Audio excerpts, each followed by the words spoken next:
No, por favor, qué pena. Yo creo que nosotros hemos visto esos, ¿será que hemos estudiado esos reglamentos, ese estatuto? No, por favor, eso es válido solo para la asamblea de asociados. Para la asamblea por delegados no puede haber un porcentaje inferior al 50% de los delegados electos.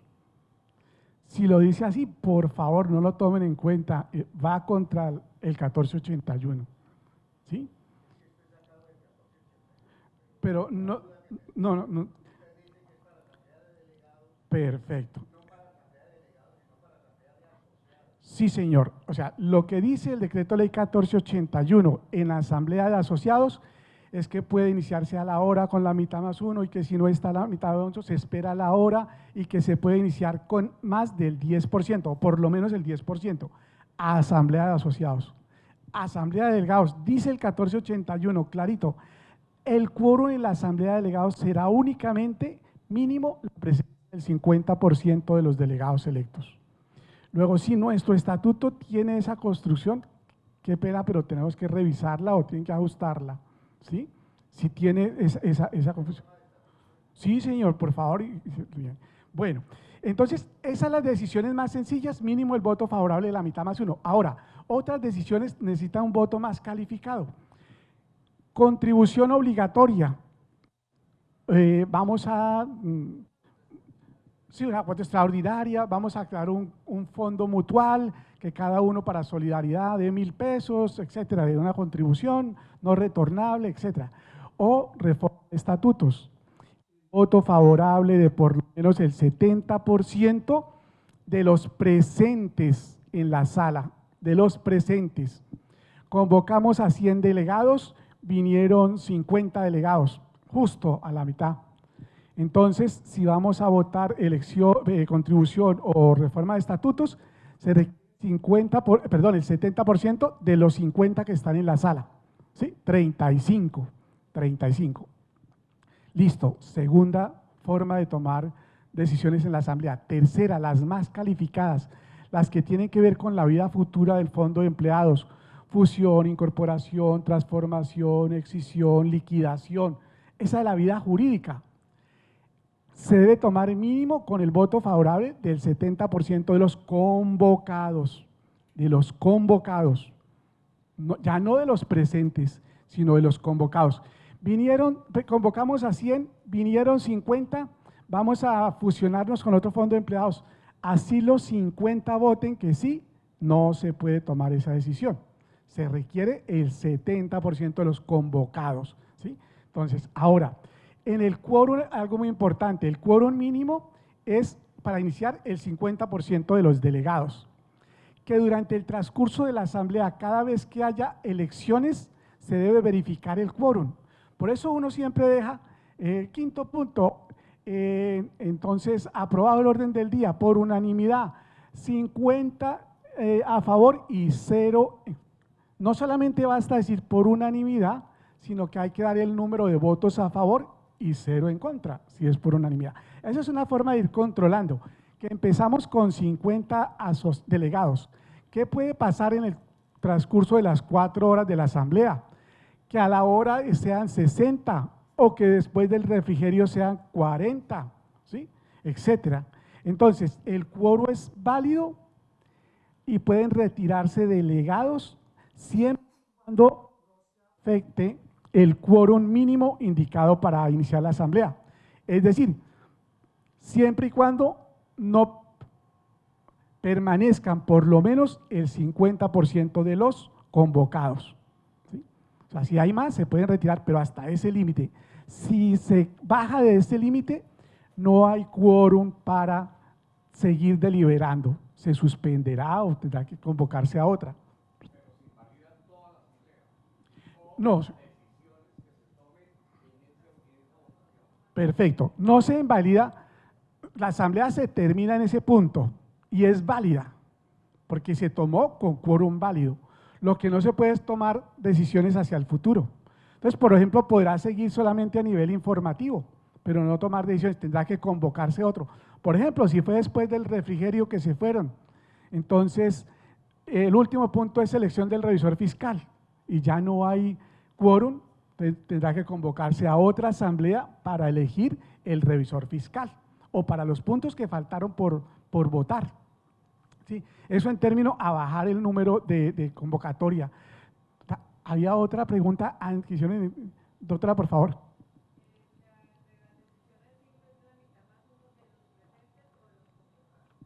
Ah, perfecto. De los presentes en la asamblea. La más sencilla, por lo menos la mitad más uno, mayoría absoluta de los presentes.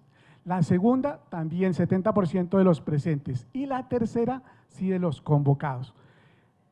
Doctora, me hicieron una pregunta en el intermedio, ¿me la quieren recordar? ¿No está? Bueno, listos. Entonces estamos en las mayorías, listo. En la junta directiva, vamos para la elección de junta directiva, la postulación, perdón. El decreto 962 estableció unos requisitos adicionales que ya deben estar incorporados en el estatuto, ¿sí? Entonces, dijo que deben contarse con capacidades y aptitudes personales, conocimiento, integridad, ética, destreza, idóneas para actuar como miembros. Esto parece poesía.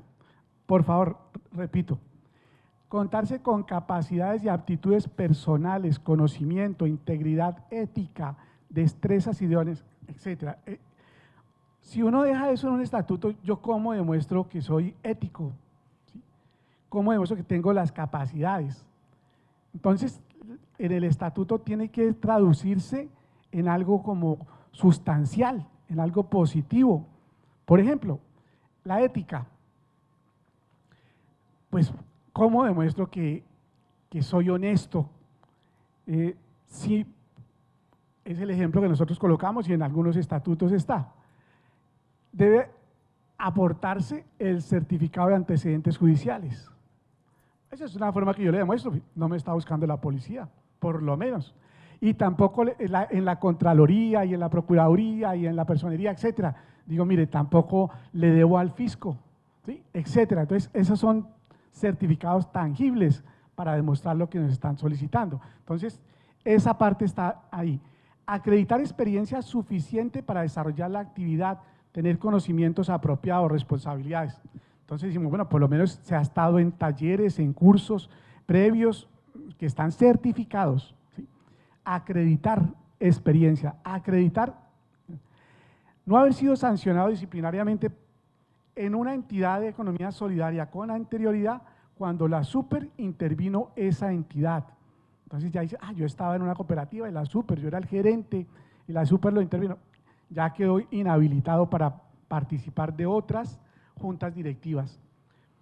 Expresar que conoce las funciones y deberes legales para los cuales se postula.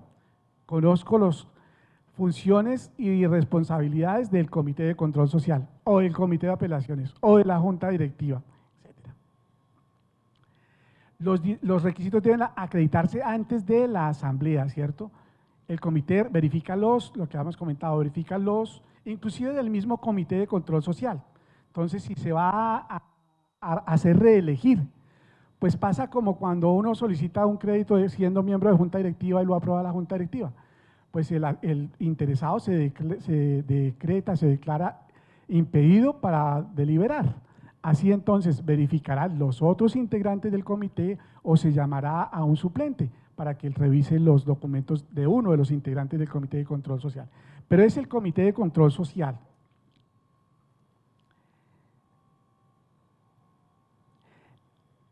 Los cargos deben ser siempre en números impares. La junta directiva, o sea, antes del 962 podían ser incluso pares, 4 principales y 4 suplentes, u 8 o 12, ahora dice debe ser impar, ¿cierto? Entonces 5, 7, 9, 11, y el número de suplentes el que diga el estatuto, puede ser menor, puede ser igual, puede ser superior, etcétera, ¿cierto? Y el periodo lo establecerá el estatuto, ¿sí? El estatuto dice si es para 1, 2 años, 3 años. Si en el intermedio hay elecciones para ajustar, porque se han retirado 3 o 4 integrantes de la Junta, entonces dirá uno que esos integrantes son los suplentes, los que faltan, porque los suplentes pasan a ser principales cuando se retira un principal. Entonces, si hay vacantes, son de los suplentes. Se puede cubrir en elecciones parciales en la asamblea y el periodo será el que falte para el órgano colegiado. Los periodos son institucionales para los órganos no personales. Entonces, no lo elegimos por 2 años, sino es que falta 1 año, etcétera.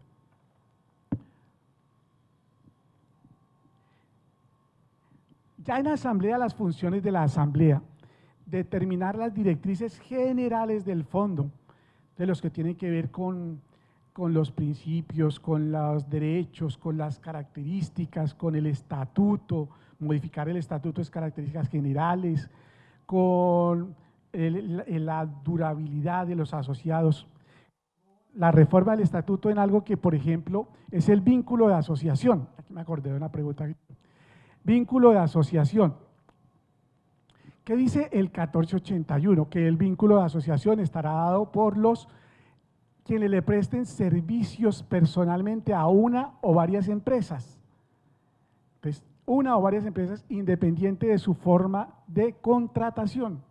Es empleado a término fijo, a término indefinido, etcétera. Por excepción, cuando dice de la pérdida de la calidad de asociado, están 4 condiciones, que son el retiro voluntario, la pérdida de la condición de empleado de la entidad que genera el vínculo de asociación, tercero, por la exclusión y cuarto, por muerte. Condiciones para perder la calidad de asociado, ¿cierto? Retiro voluntario, pérdida de la calidad de empleado, exclusión y muerte. Pero dice a renglón seguido que por excepción, si el estatuto lo indica, por excepción, quienes son asociados y adquieren el estatus de pensionados pueden continuar como asociados. Y lo mismo para los empleados, o sea, son asociados, empleados de la empresa, pierden el vínculo laboral con la empresa, si el estatuto lo indica, pueden continuar. Pero si estas personas que por excepción se les ha permitido continuar, rompen ese nexo de continuidad retirándose del fondo, no podrán volver. Tendrán que volver siempre y cuando cumplan las condiciones originales, ¿cierto? Pero aquí era por excepción. Asociado que se pensionó puede seguir, pero si se retira como pensionado, después no puede regresar, ¿sí? Lo mismo el empleado. Ese asociado empleado perdió el vínculo laboral, puede seguir si el estatuto lo deja, pero si se retira, después no puede volver. Ya rompió el nexo de continuidad. Listos. Entonces, en la asamblea, primero, aspectos generales. Segundo, ¿qué hacemos en la asamblea? Analizar los informes de los órganos de administración, control y vigilancia. Junta directiva, con gerencia, es el informe de administración, el comité de control social, la revisoría fiscal. Y aquí sí hay algo importante: esos informes no se aprueban, pero sí indica, y la super ha exigido, que deben pronunciarse, los asociados deben pronunciarse. Esta es la rendición de cuentas. La junta directiva nos cuenta qué hizo en el año, el comité de control social qué hizo en el año, la revisoría fiscal qué hizo en el año. Entonces, lo que deben es pronunciarse, no aprobarlo, hacer comentarios. Bueno, ¿cómo le pareció la gestión de la Junta? A nivel particular, 3, 5 personas hacen comentarios, solicitan que les amplíen, solicitan que les expliquen, etcétera. Entonces, eso sí es importante, y en algunos fondos que ha dicho la Junta presentó su informe.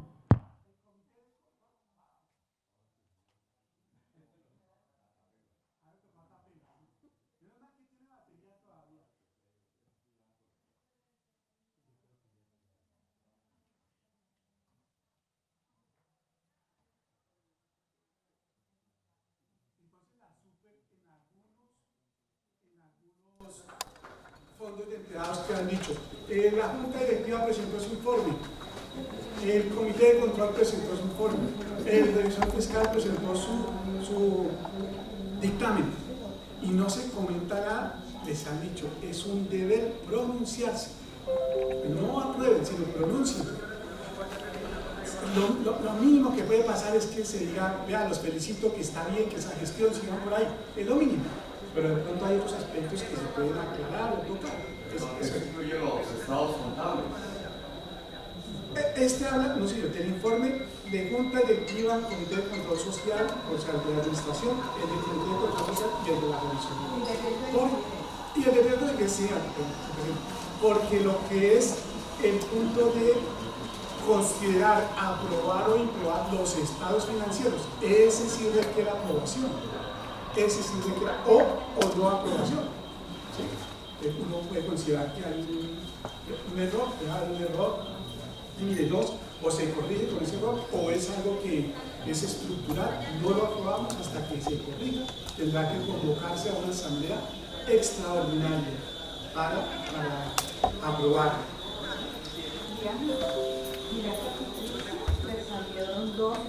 Otro aspecto de la asamblea es destinar los excedentes. Entonces, los excedentes, recordemos muy rápidamente, el fondo empleado le paga a los ahorros, recordamos siempre la estructura, ¿cierto? Ahorros permanentes más excedentes. Así es como participamos los asociados. El estatuto dice de nuestro aporte mensual cuál se lleva para ahorros y cuánto se lleva para aportes sociales. Sobre los ahorros permanentes, el fondo le puede pagar intereses en la suma que diga el Junta Directiva en su reglamento. Le vamos a pagar el 1% mensual, o el 0.5% mensual, o trimestral, o semestral, o antes de terminar el año, vamos a destinar para intereses a los ahorros. Y los aportes, que todavía no han sido tocados, eso sí es hasta la asamblea. Mal que ustedes son expertos en la abstracción, entonces vamos a explicarles cómo se distribuyen los excedentes. Dice el decreto ley 1481, el 100% que se llevan a la asamblea de excedentes después del cierre contable. Entonces, el 20% se lleva para una reserva de protección de aportes sociales. También la llamamos la reserva legal. Reserva de protección de aportes sociales. Todos los años el 20%. ¿Hasta cuándo? Hasta siempre. Como dice el eslogan. Hasta siempre. No importa inclusive que sean superiores, esa reserva puede ser inclusive superior a los aportes sociales. Fondo de 40 años que tiene el 10% en aportes y el 90% en ahorros, pero buenos excedentes puede superar la reserva legal a los aportes. Entonces, cada año el 20% de reserva legal. 10% adicional para un fondo que se llama Fondo de Desarrollo Empresarial Solidario, FODES. Eso lo creó la ley 1391 del 2010. ¿Qué se puede hacer con ese fondo? Se pueden hacer dos cosas. Básicamente para emprendimiento, o sea, generación de empleo, generación de riqueza, llamémoslo así. Ese es el fin primordial. Lo puede, tiene que ser aprobada la inversión, el proyecto en el cual se va a invertir por la asamblea. Hablamos de FODES. Entonces ahí hay unos recursos, la administración tendrá que presentarle a la asamblea un proyecto. Entonces, proyectos como de qué tipo.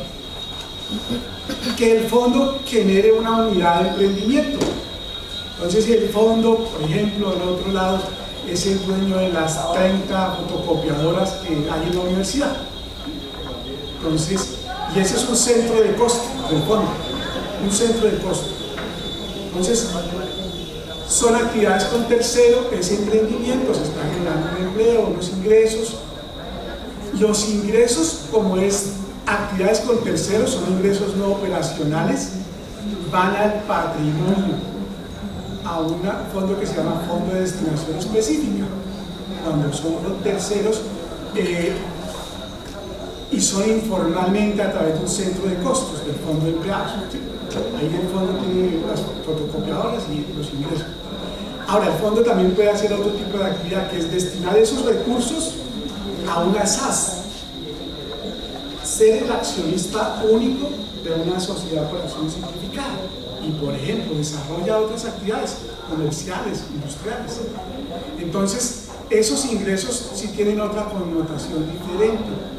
Esos ingresos se toman como los ingresos por una inversión, igual a un CDT en un banco, igual a los créditos con los asociados.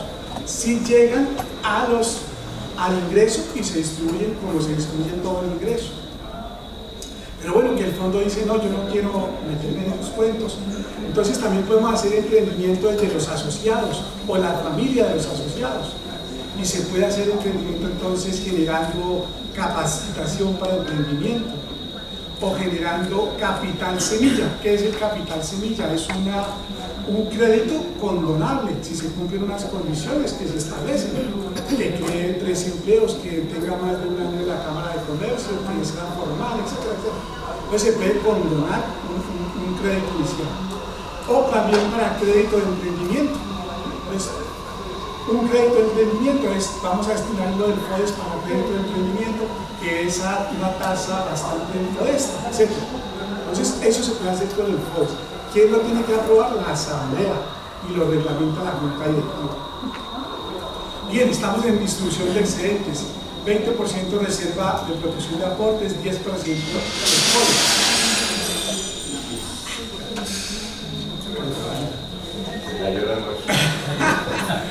Entonces, hasta la cosa. Entonces nos queda el 70%. El estatuto puede decir que ese 70% se puede llevar a fondos sociales con los cuales se desarrollan actividades de educación, bienestar, solidaridad, previsión. O si queremos revalorizar los aportes, podemos llevar hasta el 50% del total de los excedentes a un fondo de revalorización de aportes. ¿Qué es la revalorización? Devolverle el valor que ha perdido por el efecto de la inflación. Entonces, la revalorización tiene un límite, que es máximo el IPC del año anterior. Luego es posible que el 50 nos alcance o no nos alcance o no sobre, pero al individualizar, máximo se le revaloriza los aportes sociales, no los ahorros, porque a eso ya le reconocimos intereses, sino la otra que los aportes sociales en el IPC máximo. Entonces, es otro de los aspectos de la Asamblea, que es la distribución de los excedentes y la aprobación de los recursos del Fondo de Desarrollo Empresarial Solidario, a qué se destina. Esa es una decisión con el 50+1 de los votos de los asistentes que se toman. También se puede decir que ese Fondo de Desarrollo sea patrimonial o sea pasivo. Si es patrimonial, significa que no se puede erosionar, no se puede gastar. Entonces, por ejemplo, será solo para crédito de emprendimiento. Y si es en el pasivo, sí se puede erosionar, por ejemplo, capacitación, información, emprendimiento, etc. Entonces, eso lo define la Asamblea. Llegamos al otro punto de la Asamblea: elegir o declarar electos a los integrantes de los cuerpos colegiados. Señor.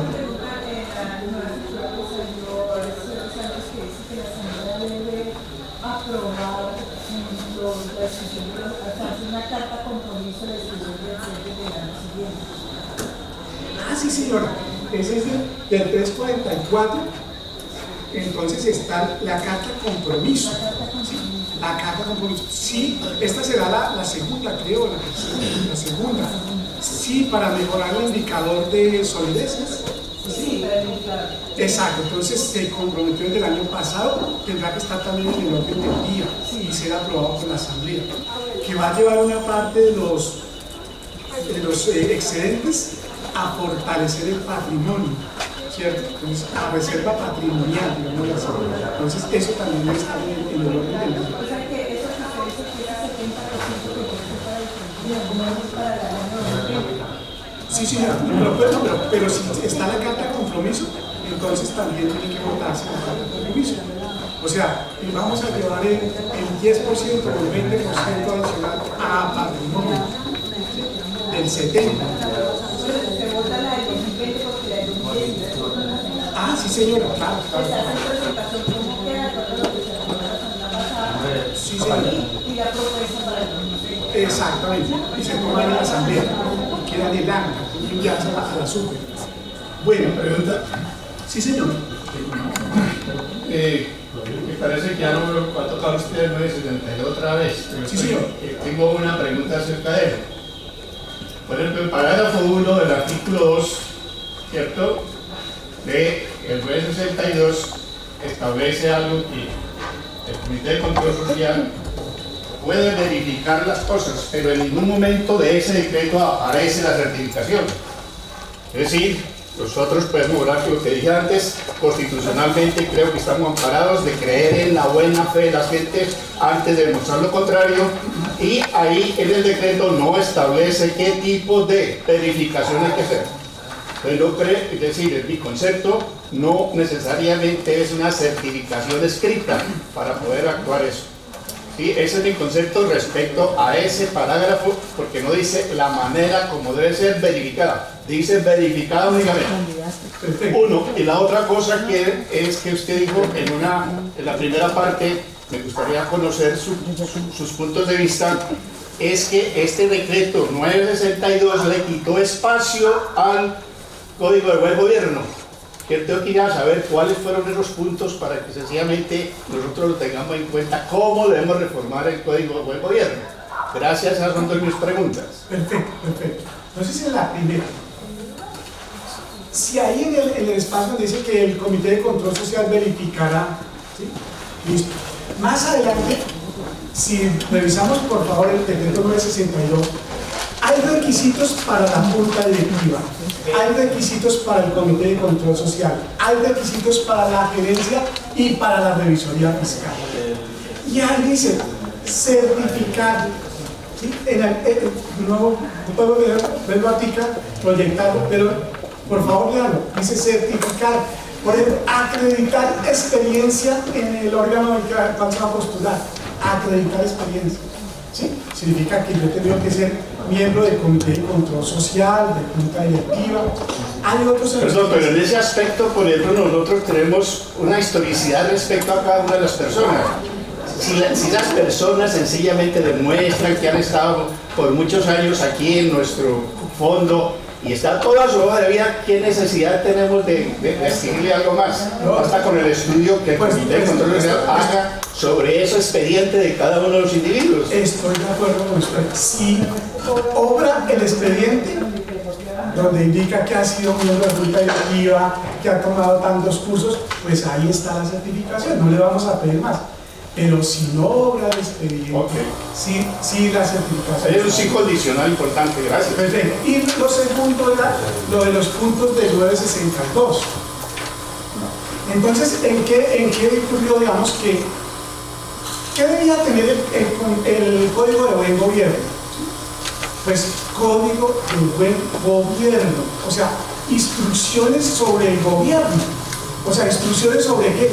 Sobre la asamblea, sobre la junta directiva, sobre el comité de control social, sobre la revisoría, pero unas instrucciones complementarias de las que están en el estatuto, ¿cierto?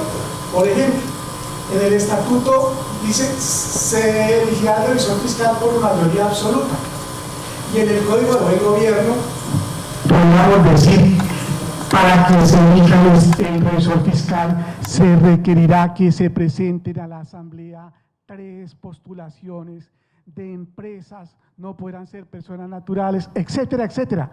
Eso no estaba en el estatuto, estaba en el Código de Buen Gobierno. Entonces, ¿qué hizo el 962? Dar, y aquí insisto, en requisitos expresos para ser miembro de Junta Directiva, de Comité de Control Social, de Revisoría Fiscal y de la Gerencia. Y le estableció, por ejemplo, debe certificar tener conocimientos de aspectos contables, financieros o administrativos. Esa es una certificación. ¿Que cómo? Por ejemplo, ahí no dice que debe ser una carrera, ni que pueden ser 3 horas o 6 horas de aspectos administrativos, etcétera. Pero ahí establece certificaciones para la Junta de Comité de Control Social, Revisoría Fiscal y la Gerencia. Entonces, en esos aspectos, en la forma de la asamblea, desarrollar la asamblea, de informarle a los asociados con anterioridad para que se habiliten, esos son derechos de los asociados. indicar que en todo momento deben tenerse a disposición de los asociados los deberes y los derechos, debe refrescarse, recordarle. Eso es un manual de comunicaciones, eso es lo que hizo el 962, que debía estar en el cómo manejar las comunicaciones, que debía estar en el Código de Buen Gobierno. Aspecto que el gerente informará a la junta directiva mínimo con 3 días de anticipación o pondrá a disposición los documentos que se discutirán en la junta. Esa es transparencia, digamos. ¿Qué le impregnó el 962? Como transparencia, información, requisitos puntuales, etcétera, a esos órganos de gobierno. Listos. Solo estamos con esto, ¿cierto? Todavía no. Listo. Entonces estábamos en la asamblea, elegir o declarar electos los órganos de administración, de gobierno y de vigilancia y control, perdón. Bueno, entonces aquí decíamos, ¿por qué dice el 1481 elegir o declarar electo? Por lo que indicábamos anteriormente, que las elecciones pueden ser inclusive con anterioridad a la asamblea. Pero si son dentro de la asamblea, ya sabemos, las postulaciones deben estar dadas antes de la asamblea. No dice cuánto tiempo el 962. Luego la Junta, en el reglamento de postulaciones o algo, porque tiene que establecer un cronograma, ¿cierto? Hasta tal día se inscribe, tal día lo verifica el Comité de Control Social, tal día hay inhabilidades o posibilidades de convalidar, de refrendar o de adjuntar los documentos que se requirieron. Y tal día, pues entonces ya es la publicación antes de la asamblea, que puede ser inclusive 1 hora antes de la asamblea, un día antes. Eso es lo que establezca la Junta.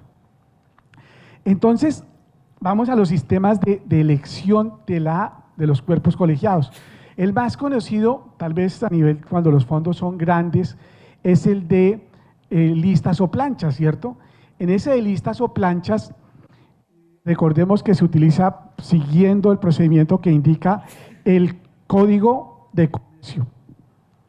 ¿Qué dice el Código de Comercio? Entonces, que se escriben tantas listas como quieran y le complementa la súper en la circular básica jurídica que tienen que ser completas las planchas, ¿cierto?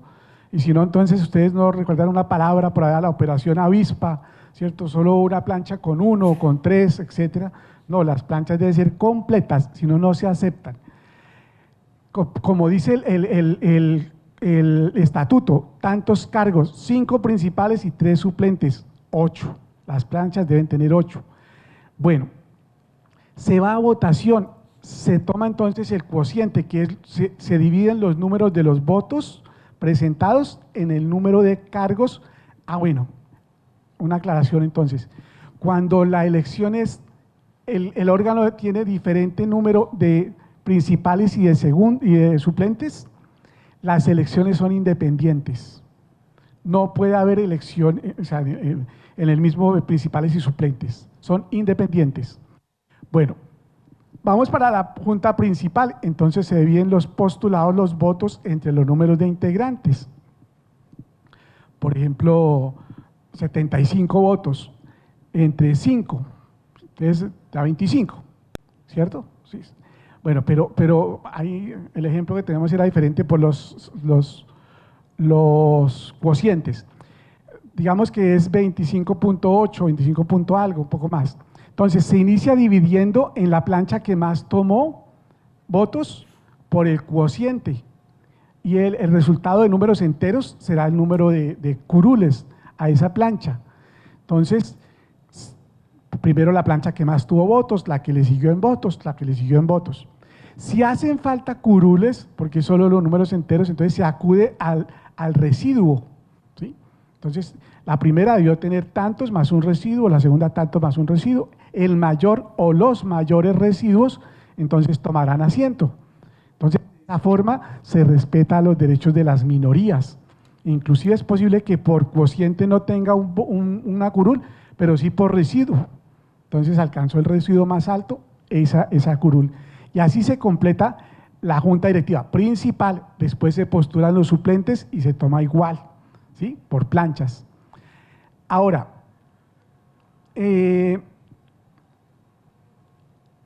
Los suplentes. Hay dos características de los suplentes.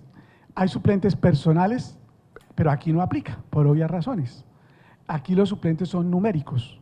Suplentes personales es en el evento en que hubiese 5 principales y 5 suplentes, y cada principal tiene exactamente su suplente, única y exclusivamente ese suplente. Pero aquí no aplica porque son diferentes, entonces los suplentes acá son numéricos. Luego el suplente número 1 es el suplente que actúa en ausencia de cualquiera de los principales. Si no está el suplente número 1, el número 2 actúa para suplir cualquiera. Si no está el número 2, el número 3, ¿sí? Son los suplentes. Numéricos, discúlpeme, numéricos. No obran los personales porque tendrían que ser iguales. ¿Y en dónde está esa clasificación? En el estatuto. El estatuto dice, los suplentes serán numéricos. Los suplentes, en el evento, por ejemplo, el Comité de Control Social, tal vez si son 3 principales y 3 suplentes, 3 y 2, también tienen que ser numéricos. No pueden ser personales. Si dijera personales, sería un error, ¿cierto? Por obvias razones.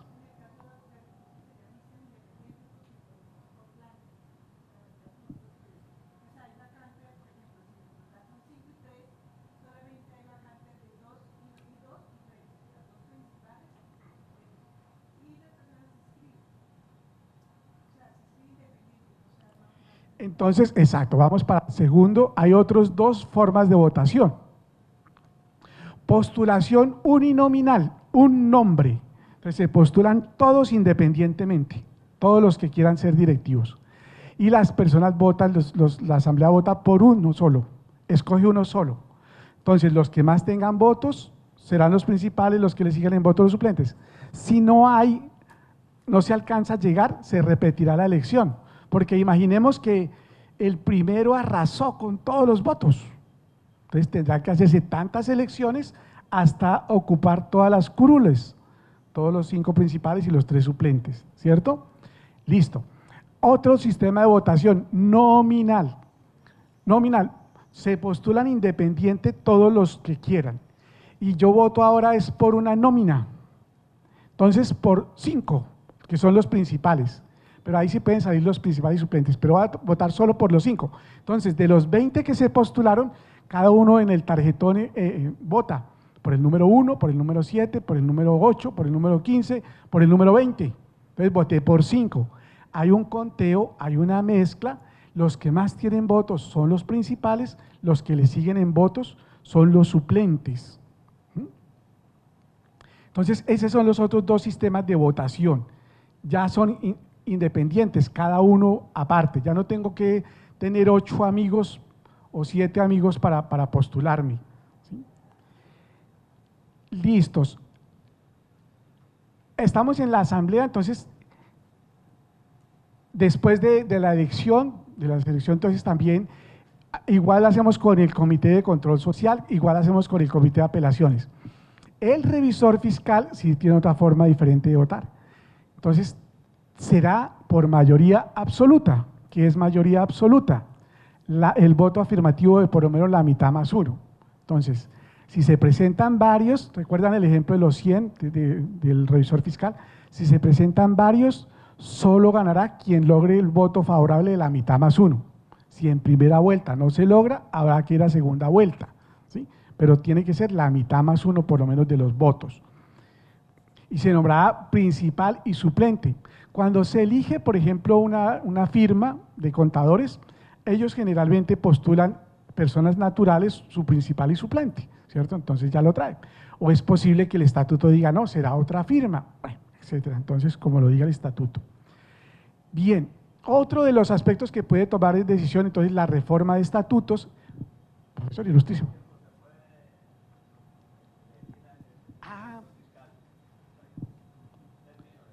Muy bien, sí señor, exacto. Entonces dice el 962 que después de 2 periodos consecutivos se debe cambiar la persona natural, ¿sí?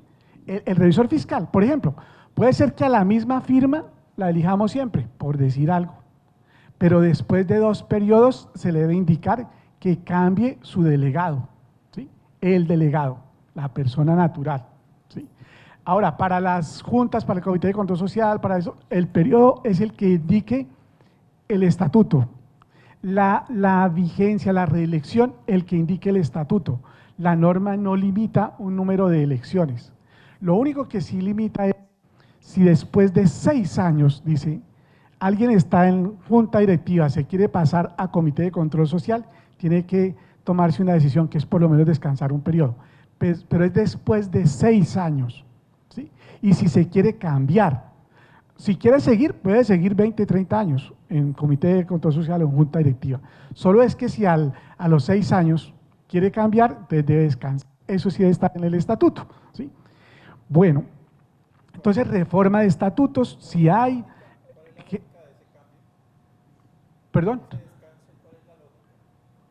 ¿La qué? Perdóneme.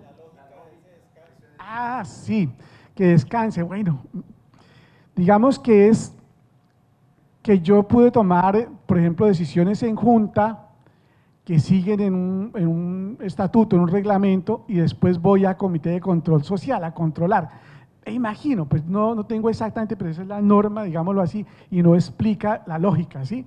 No la explica, simplemente dice que se tiene que tomar una determinación para cuando se quiere trasladar de un cuerpo colegiado a otro y después de tener 6 años, ¿sí? Entonces habrá que discernir un poco más sobre esa parte. Pues dice de los órganos de control y vigilancia, sí, pues ese comité que casi nunca actúa, pero pues es también la lógica, pero después de 6 años, ¿sí? Antes no. Bueno, otro de los aspectos que estamos en la asamblea, decidir si hay propuestas sobre fusión, incorporación, transformación, excisión, e inclusive la de la liquidación, ¿sí? Bueno, el 962, ilustrísimo doctor, también algo que estaba en el Código de Buen Gobierno es la evaluación de los órganos de administración y control. Entonces dice que se deben evaluar a la Junta Directiva, al Comité de Control Social, a la Revisoría Fiscal.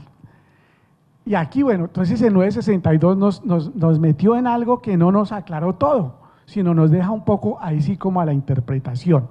Excepto al revisor fiscal, que sí dice que debe ser evaluado por la asamblea, a la Junta Directiva y Comité de Control Social dice que debe ser evaluado, no dice que por la asamblea.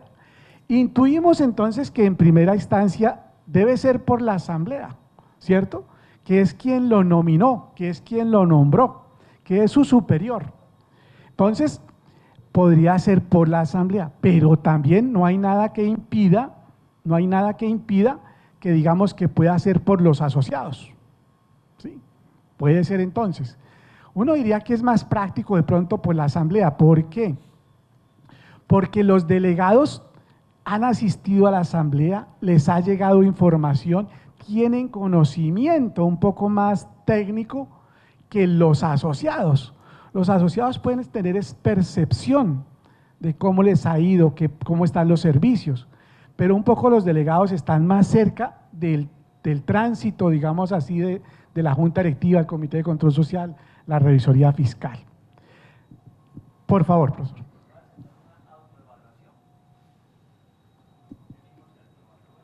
Pues también vamos con la interpretación exegética, que no, ¿cierto? Lo que nombra es la evaluación. Entonces, ¿quién nos evalúa? Externos, no nosotros mismos. Ahora, puede haber autoevaluación, pero esa no es la que pide el 962, es la evaluación.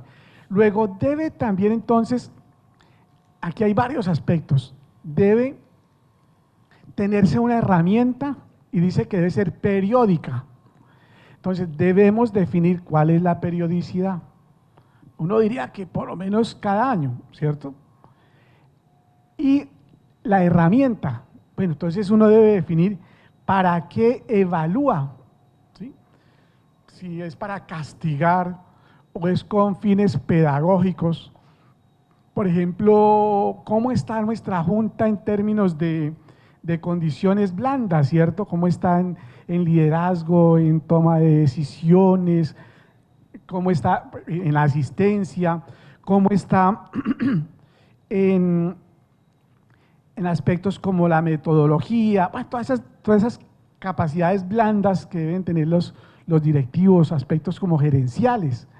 Entonces, si es eso, lo que queremos buscar es acciones de mejora, ¿cierto? No queremos castigar, sino queremos decir, mire, nuestra junta requiere de liderazgo, de comunicación, fortalecer la comunicación asertiva, etcétera, etcétera. Entonces, por esos lados los calificaremos. Entonces, la herramienta y la periodicidad deben definirse. ¿Qué sugerimos nosotros? Porque no está esto completo, doctora.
Perfecto, me parece que ya tenemos, o sea, un recorrido y una experiencia, digamos que hemos ganado en experiencia. En cuanto a la herramienta, entonces, por ejemplo, una encuesta, ¿cierto? Y si es encuesta, entonces, pues bueno, sugerimos o podría ser que tiene que ser cerrada, ¿cierto? Que no puede ser abierta. Manifieste cómo le parece la Junta y dejarle 3 hojas, pues, para que haga un manifiesto, sino que tendrá que ser cerrada, le parece buena, regular, excelente, mala, sí, magnífica, etcétera. Entonces, aspectos fáciles de tabular, para que si hay algo de pronto podemos dejarle ya un último punto y en el que trataremos como aspectos generales abierta, pero en términos generales, si es una encuesta, pues que tenga que ser cerrada para poder ser cuantificada o tabulada, ¿cierto? Y la aplicación, o sea, en la asamblea con los asociados abierta, ¿ustedes la han hecho como abierta con los asociados? ¿Con los delegados? Es solo autoevaluación, es autoevaluación. Ahí entonces volvemos un poco a lo que hemos estado indicando. El decreto 962 dice que debe ser evaluación. No nos dice que deben autoevaluarse los mismos JUT, ¿sí? Porque pues a veces, imagínense cómo nos hacemos nosotros si somos de junta, nos hacemos como pasito, ¿no? Vamos así. Entonces es mejor que sean otras personas las que nos evalúen.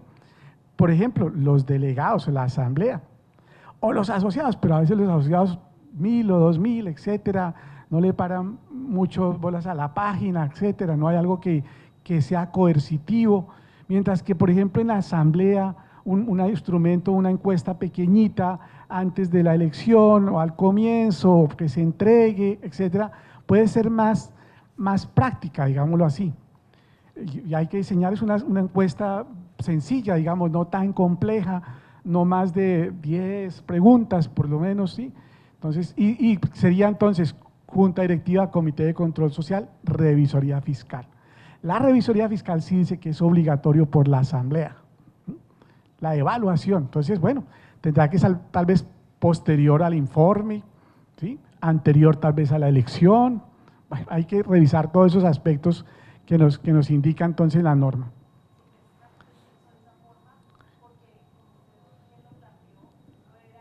Sí.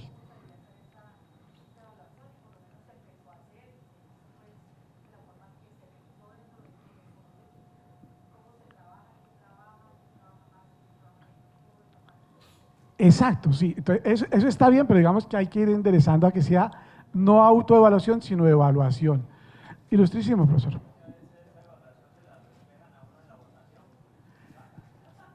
Pues digamos que depende de los propósitos, ¿no? Uno también tiene que establecer lo que decíamos, ¿cuál es el propósito? Entonces el propósito puede ser ilustrativo para la asamblea, pero sobre aspectos particulares o no particulares. Porque si queremos, por ejemplo, decirle a la asamblea cuántos directivos han venido a cuántas reuniones, ese aspecto nos lo puede ayudar el Comité de Control Social en su informe, ¿cierto? Recordemos sobre qué actúa el Comité de Control Social, sobre las actas de la Junta. En la circular básica jurídica le indica a los integrantes del Comité de Control Social que no vayan a las reuniones de Junta, porque se pueden ver incitados a participar en el debate. Y entonces si participan en el debate, se inhabilitan para después conocer de posibles objeciones. Señor. Justamente esa circular utiliza un verbo. El verbo no es prohibir, ni aconsejar, sugerir. Sí, señor. Exactamente, entonces es sencillamente la entidad la que decide y recibe esa sugerencia. Pues no es obligatorio realmente que no vayan, ¿cierto? Pueden ir porque solamente es una sugerencia de la super.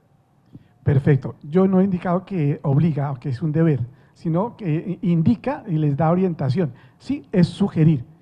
Pero entonces es lógico, si un miembro del Comité de Control Social va a la Junta, él se siente como con deseos de también participar en el debate. Yo no estoy de acuerdo, y entra a actuar como administrador, cuando su posición no es la de administrador, es la de un veedor social. Y entonces a él no le deben, a él no, sino al Comité de Control Social, no le debe interesar los debates, le debe interesar las decisiones y debe hacerle seguimiento a las decisiones. Entonces las decisiones están en las actas, pero bien lo dice el profesor, si el estatuto dice que a las asambleas, a las reuniones de junta participarán con derecho propio los integrantes del Comité de Control Social o uno de los integrantes, perfecto, esa es la cultura interna, ¿sí? Algo más, por ejemplo, en el caso de esto se va con voz, sí, pero es voto, entonces la decisión no depende de él.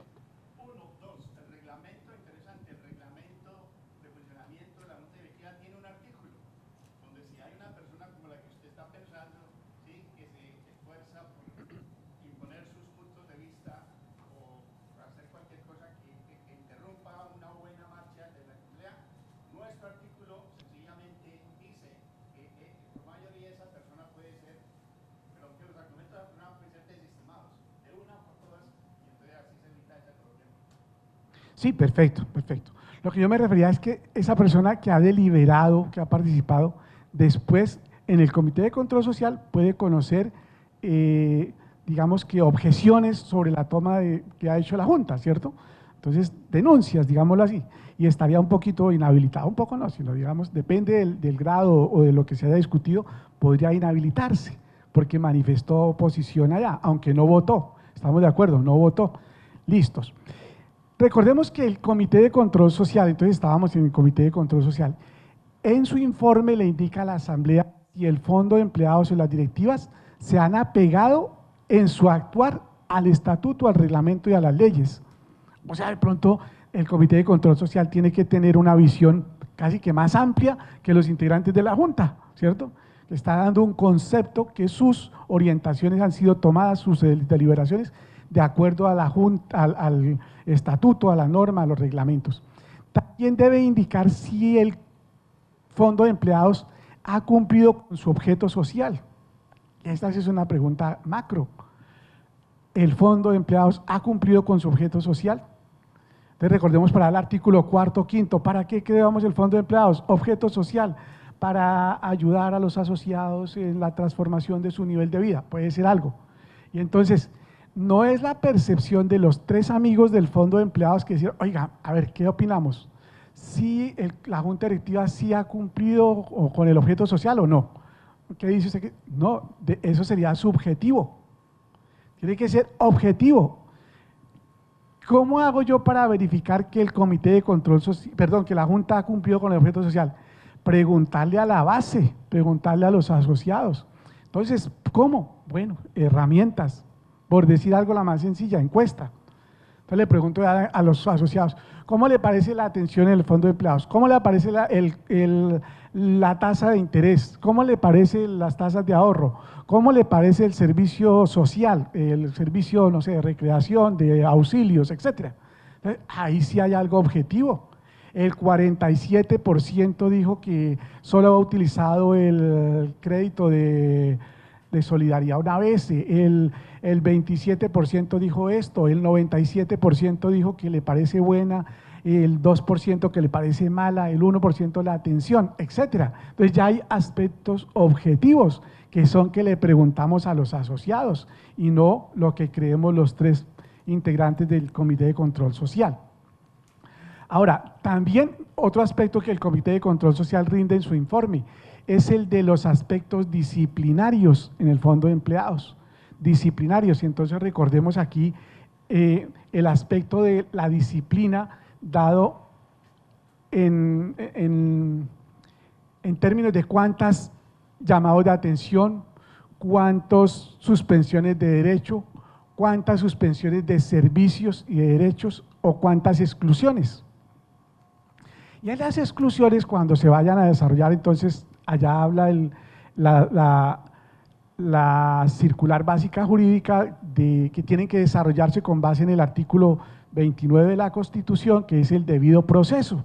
Entonces el debido proceso son como unos 7 pasos sacramentales que tienen que darse y que el Comité de Control Social debe cuidar. Generalmente, dice el estatuto, generalmente, que el Comité de Control Social hace la fase investigativa y la fase de sanción es la Junta Directiva, la única que sanciona. Entonces, el procedimiento disciplinario se parece al procedimiento penal. En el penal hay una fase investigativa y hay otra de fallo. Investiga en el penal, investiga la fiscalía y condena o falla los jueces. Aquí investiga el Comité de Control Social y falla la Junta Directiva. No puede ser la misma persona o el mismo órgano que desarrolle todas las fases. Entonces, en el desarrollo del procedimiento disciplinario tiene que decirse todos los pasos del procedimiento disciplinario, del debido proceso, que primero es auto de apertura de investigación. El comité se reunió y entonces acordó abrir la investigación y le traslada al asociado eso nada más, le vamos a abrir investigación. En 5 días le vamos a entregar el pliego de cargos, estructura el pliego de cargos, la conducta atenta contra lo que dice el estatuto. Entonces le estructura el pliego de cargos y se lo envía y le dice tiene 10 días o tanto o 5 o 15 para rendir descargos. Y después de que llegan los descargos le dice tiene tantos días para pruebas, para ver si estaba en el hospital, para ver si estaba intoxicado y no era licor, sino jugo de uvas lo que tomó y por eso se comportó así en la asamblea, bueno, etcétera. Después de que llegan las pruebas, ahí termina la fase investigativa y todo debe ser foliado, todo debe ser un expediente, o sea, no puede ser verbal, debe ser todo por escrito. Entonces le traslada el expediente a la Junta Directiva, al Comité de Control Social.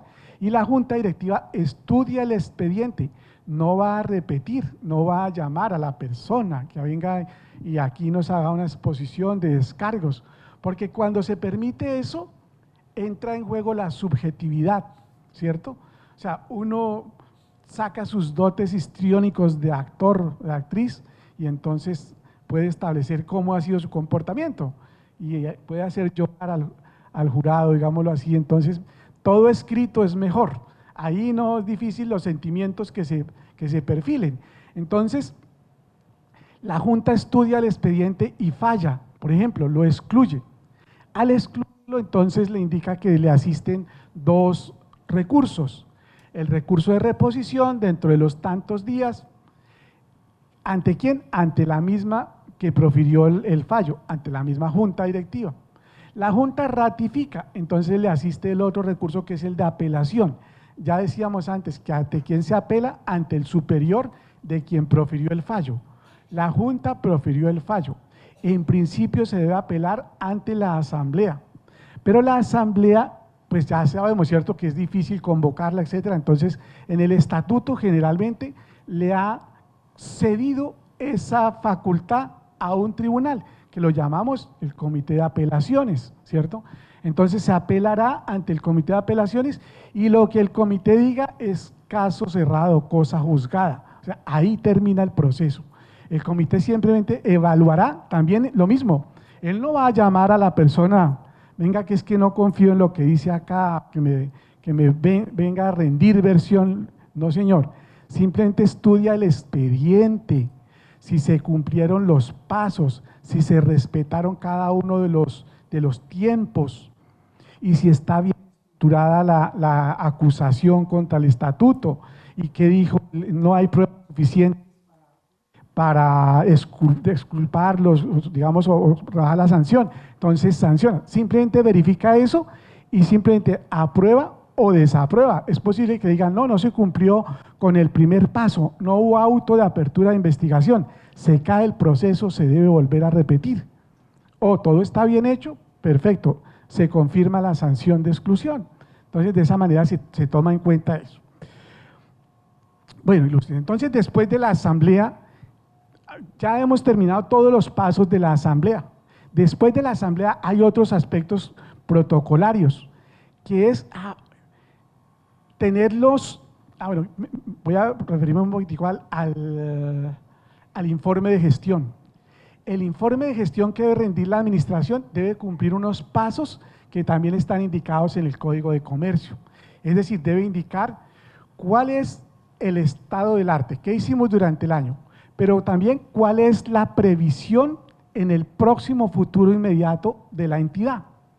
Entonces, ¿cómo vamos? Vemos que en el siguiente año la empresa que genera el vínculo de asociación se fortalecerá o se debilitará o desaparecerá, no sé, por la competencia, etcétera. Imaginemos una empresa que depende del comercio internacional, etcétera. Bueno, entonces tiene que hacer una proyección, ser prospectivo.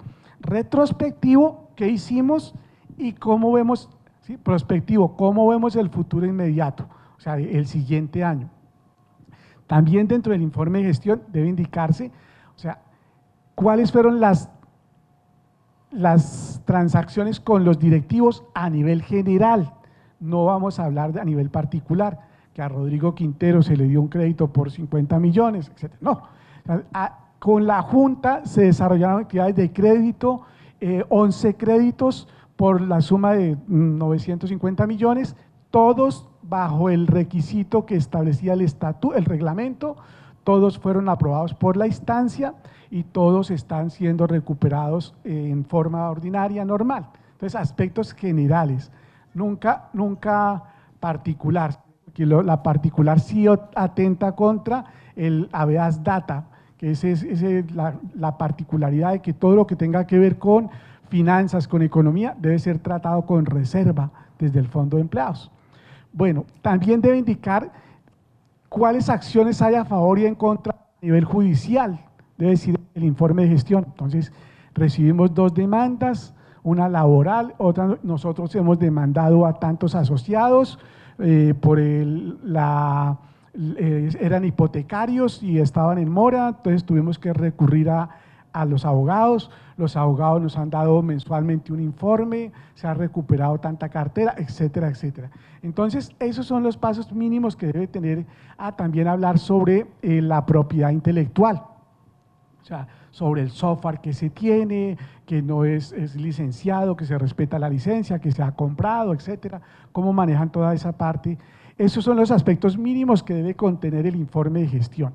Y hablar también del balance social. Y aquí hay algo que nos equivocamos a veces. Cuando hablamos de balance social, entonces, no es que hicimos la fiesta de los niños, que fueron 350 niños, y que dimos la ancheta, y que dimos el bono de Navidad, y eso fue fabuloso, y la fiesta. Ese es un informe de actividades sociales, pero el balance social como su nombre lo indica, se parece al balance económico, o sea, un balance.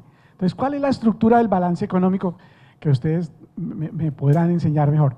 Entonces, están los activos en una columna y el activo es igual a la suma de otras dos columnas, que es el pasivo más el patrimonio, ¿cierto? Eso dice el balance económico. Entonces, el balance social debe tener una estructura parecida. Es decir, ¿qué está en el balance, en el activo? ¿Qué es el activo?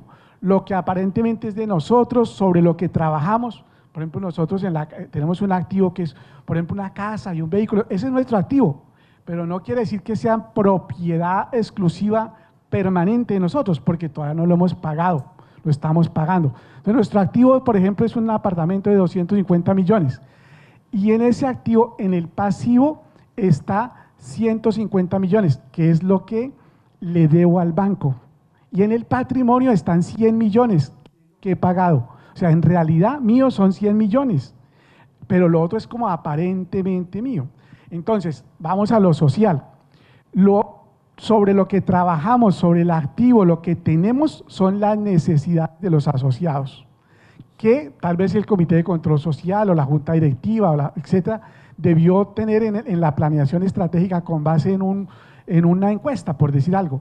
Entonces tenemos necesidades. ¿Qué es lo que tienen los asociados en el fondo? Necesidades que quiere que el fondo se las cubra, se las provea, les ayude, pero no con auxilios. Los auxilios es lo menor, los auxilios es una parte pequeña, es con crédito, ¿cierto?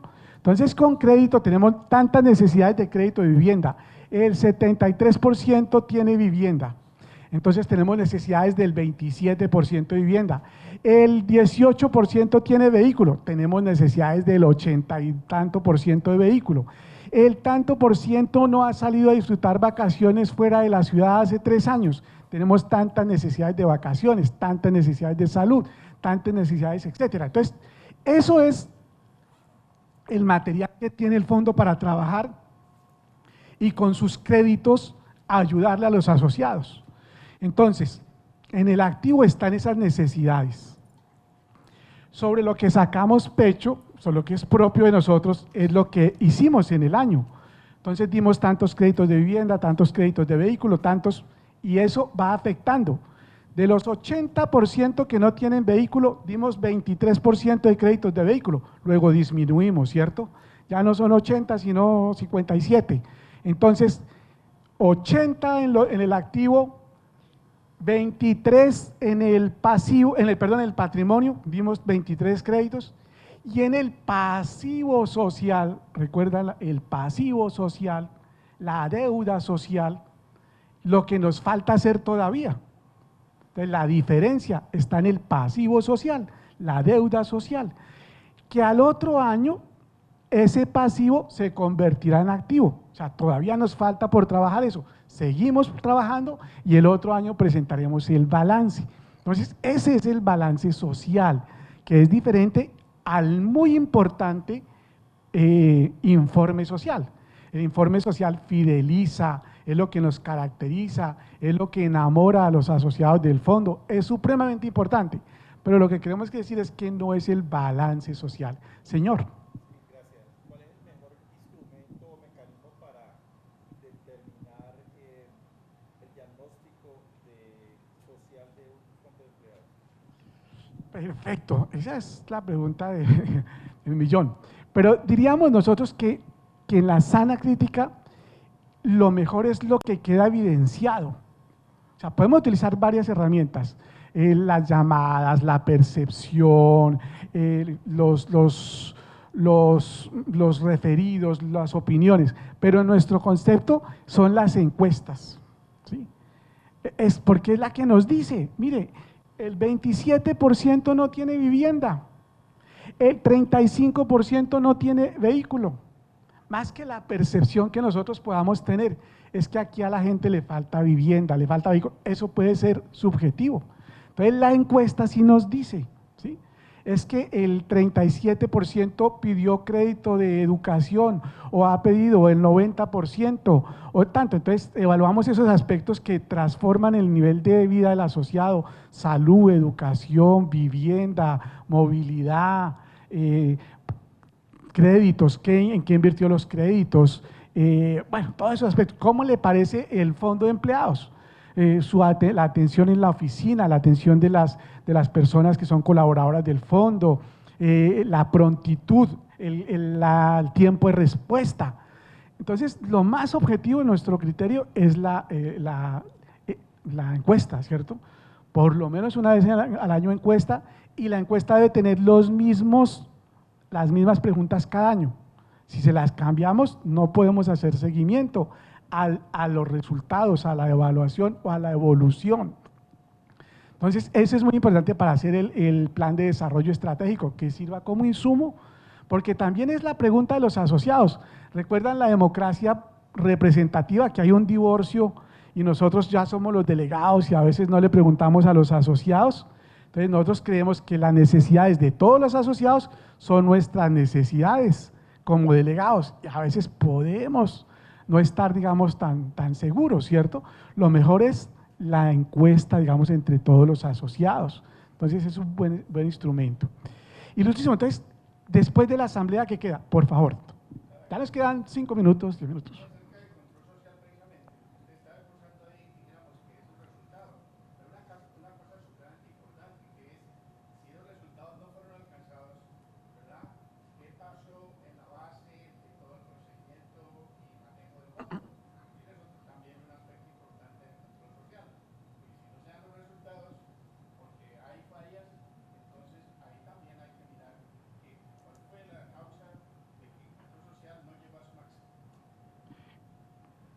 Que el control social o la administración, de pronto. O sea, porque el Comité de Control Social indica si la administración cumplió con el objeto social.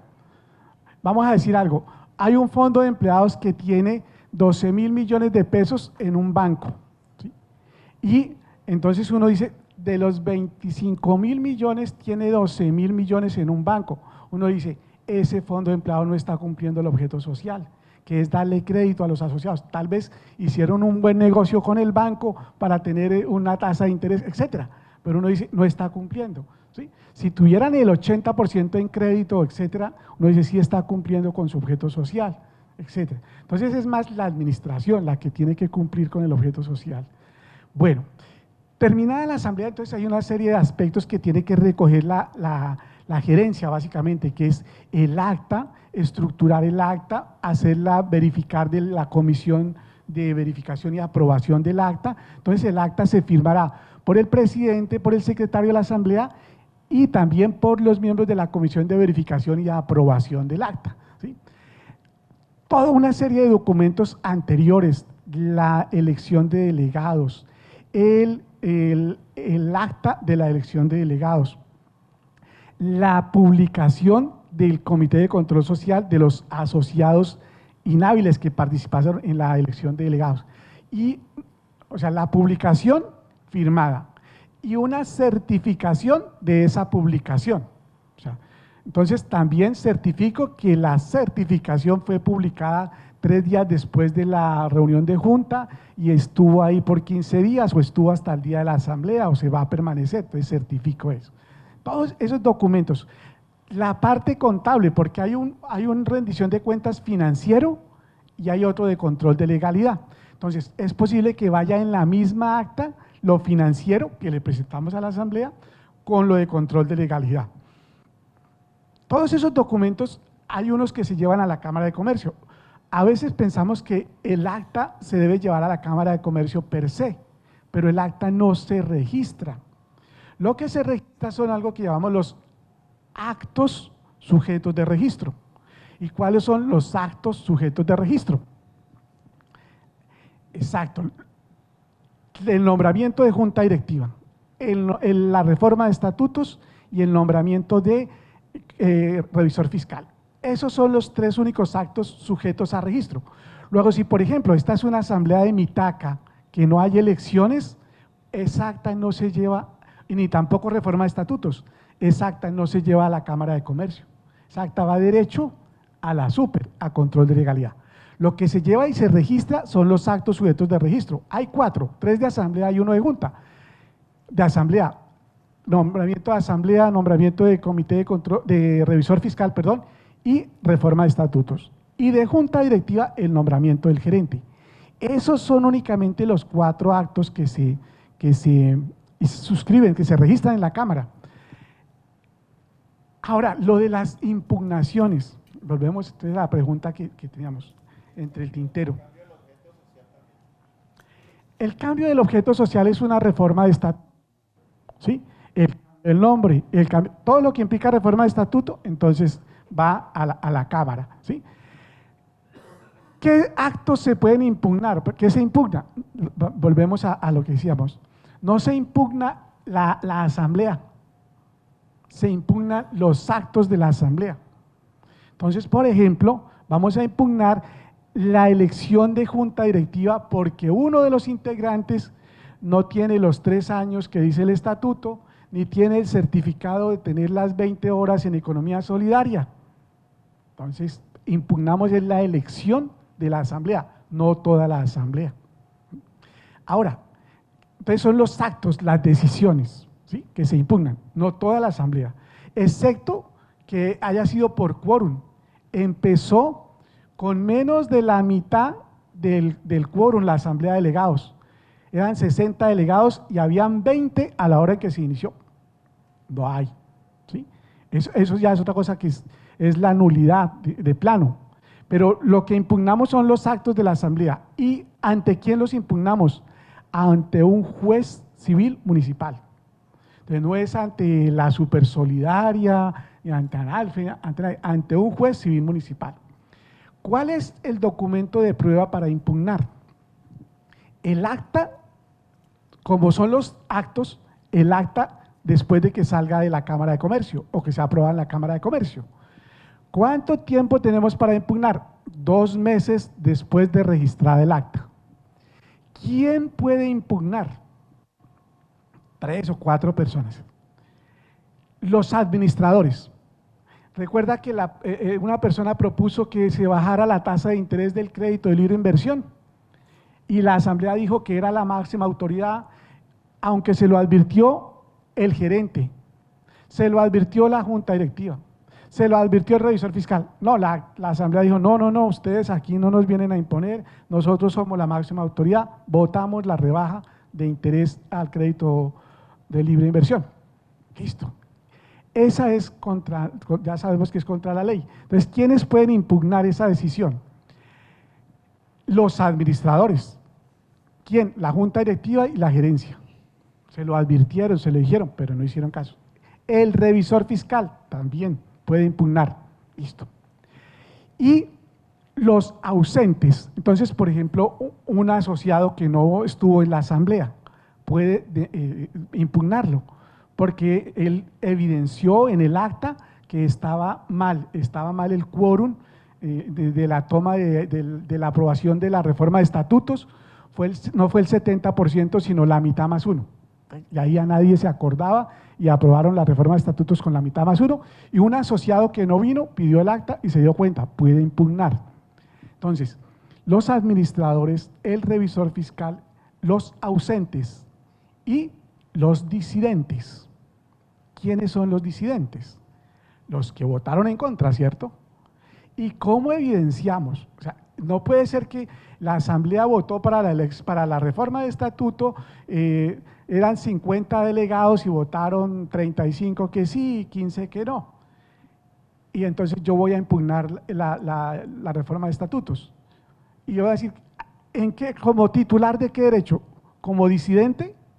Si yo no dejé el salvamento de voto en el acta, no puedo demostrar que soy disidente. Entonces tuve que decir en la asamblea, por favor, señorita secretaria, señor secretario, deja en el acta que Rodrigo Quintero considera que la reforma del estatuto, como fue tomada, está contra la ley y entonces salva su voto. Rodrigo Quintero. Si no queda, Yo no puedo decir, si lo quedó 15 votos a 35 a favor y 15 en contra, no puedo, discúlpeme la expresión un poquito vulgar, acomodarme, ¿cierto?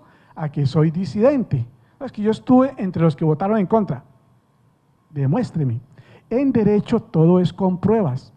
Entonces tiene que ser en el acta que dejó, que dejaba en el acta su manifestación contraria, etc. Y ahí está. Entonces con eso sí puede votar. Esa es la forma entonces de decir la impugnación ante un juez civil municipal con el acta dentro de los 2 meses siguientes a la asamblea, ¿cierto? Y se impugna no el acta, sino un acto, una toma de decisión contraria a la ley. Yo tengo que demostrarle al juez que fue contraria a la ley. No, que es que yo no estaba de acuerdo y me parecía que tomaron mal esa decisión. A ver si usted, señoría, los revoca, señor.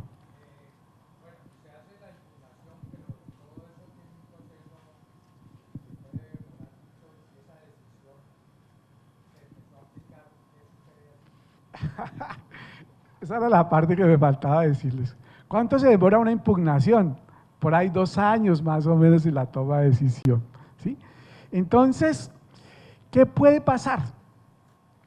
Vamos a imaginar que lo que están impugnando es la presencia de una persona en la junta que no cumplía con los requisitos.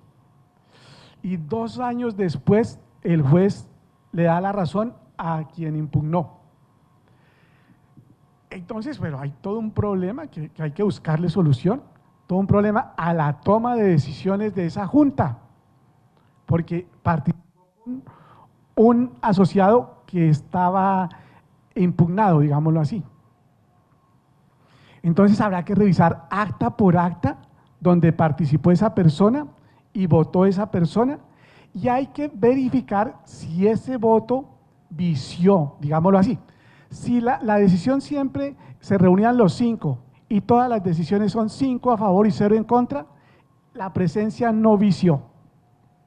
Pero si las decisiones fueron 3 a favor y 2 en contra, ahí sí la situación es difícil. Entonces hay que ver cuáles actos están en peligro. Y bueno, hay que buscarle solución. Entonces tendremos que esas decisiones sacarlas y ponerlas en conocimiento de la asamblea para que las apruebe o no las apruebe, ¿cierto? O sea, tenemos que buscar cómo convalidar esas decisiones. Que esa persona por algún error no se estuvo. Regáleme usted y después también, profesor.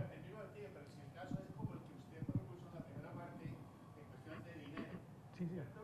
Entonces, ¿qué pasa? ¿A partir de qué momento se aplica lo que la asamblea aprobó? ¿Y en qué momento sencillamente Bueno, entonces aquí nos lleva a otra instancia que sí puede la administración tomar. Y es que se puede quedar impedida, porque está abierta contra la ley, de aceptar una imposición de la asamblea. La asamblea votó que bajaran del 1.5 al 1 el crédito de libre inversión. Y la junta entonces y la gerencia puede decir, mire, porque la asamblea lo votó, lo vamos a impugnar y fuera de eso no lo vamos a poner en práctica, porque es ilegal, abiertamente ilegal, ¿sí? Entonces se puede oponer a ponerlo en práctica. Un poco también parecido a lo que los soldados, el debido proceso. Sí, pero tiene que ser disidente y tiene que ser, pero la Junta puede esperar la decisión, pero también puede no aplicarla, porque es abiertamente contraria a derecho.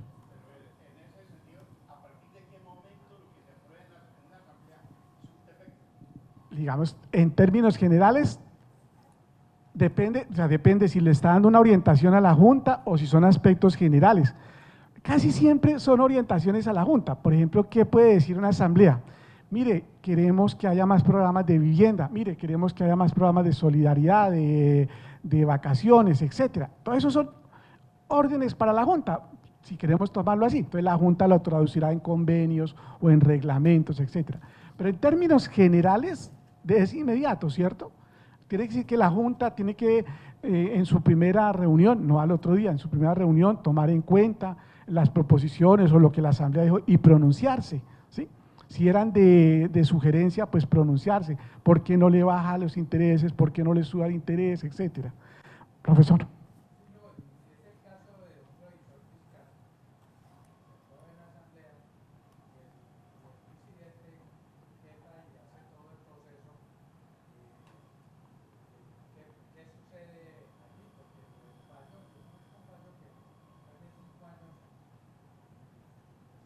prescribe.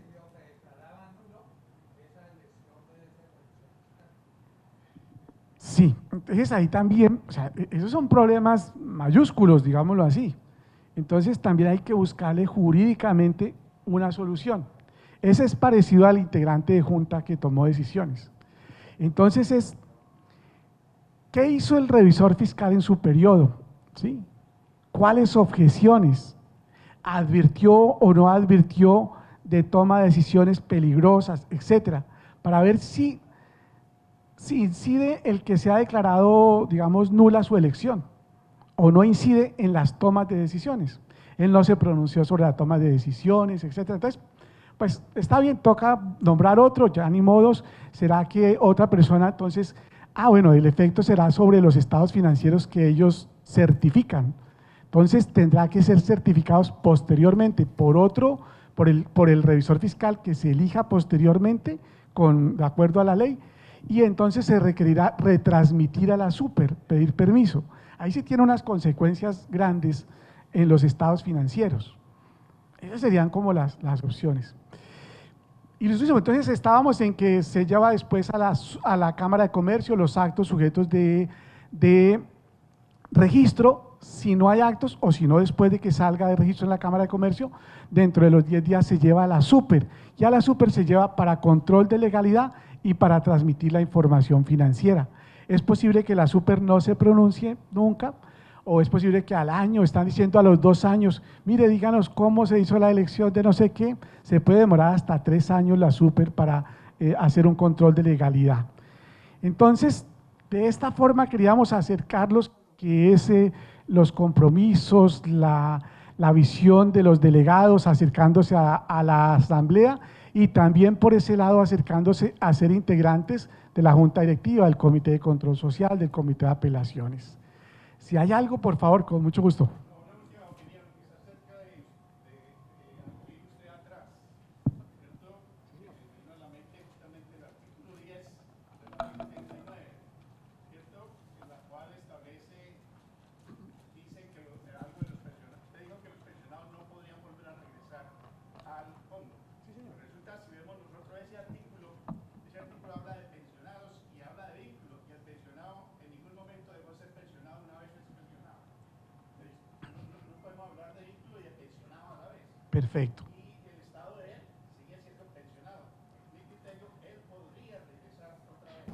Perfecto. Entonces, como es la ley 79 del 88, esa ley tiene aplicación para las cooperativas, ¿sí? Y está perfecto, estamos totalmente de acuerdo. La ley 79 para las cooperativas dice eso, y en las cooperativas sí es posible.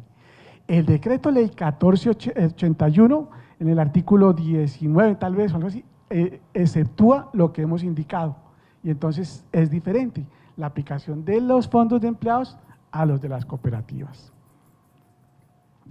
Ilustrísimos, muchísimas gracias, ha sido un placer conversar con ustedes, ojalá que tengan muchos éxitos. Muy amables, gracias.